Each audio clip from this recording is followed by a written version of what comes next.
Hey everyone, my name is Lydia, and this is what I wish they taught me about econometrics and introduction.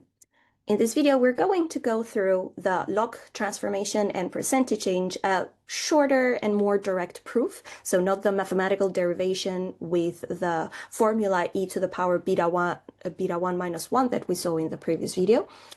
Sometimes, especially when you're instructed to use the approximation, the easiest way to find the proof for that approximation is going to be this procedure.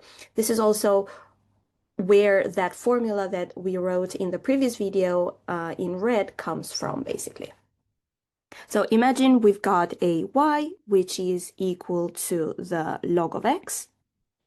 If we wanted to find the derivative with respect to x, we'd write as log of x divided by delta x. And we know that the derivative of log with respect to x is just 1 over x.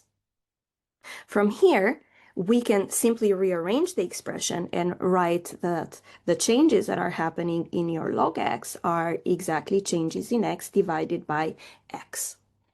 Now, if you multiply both sides now by 100%, we're going to have simply 100 times log of x equals to delta x over x times 100, which is a percentage change in x.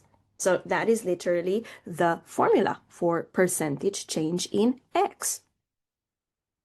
So what does that mean in here? Well, it just means that we've got 100 log of x being equal to the percentage change in x.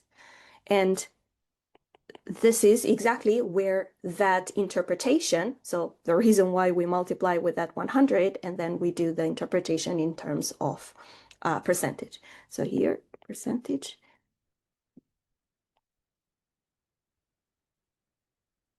change in x. Okay. So this was just a little bit of a mini video just to show you where that was coming from so that you don't feel completely confused, like, why do we have to do that? It's a little bit of manipulation using the idea that the derivative of the log is 1 over x. And I hope this is helpful. Keep in mind, you'll have to use when you solve your questions, whatever instructions you've been given by your professor, whether you're using the approximation or the exact formula. And also remember, if you have a very small beta 1, you can approximate the percentage effect to 100 times beta 1. And while the exact percentage is 100 times e to the power beta 1 minus 1, that is something that is more strongly recommended to be used when your beta 1 is quite a large number. I'll see you in the next video.